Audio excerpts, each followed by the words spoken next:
आप देख रहे हैं जीटी न्यूज, सब पे नजर, सबकी खबर।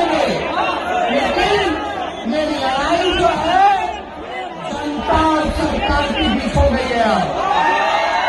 ये जनता और सरकार के बीच है, इसलिए आपको मेरे रुकेंगे होशियारी से काम कीजिएगा। ये प्रशासन में भी कुछ लोग होंगे जो आप लोगों को जीत के वोट देने से रोकने का काम करेंगे, गड़बड़ी करने का काम करेंगे। आजकल तो सब लोगों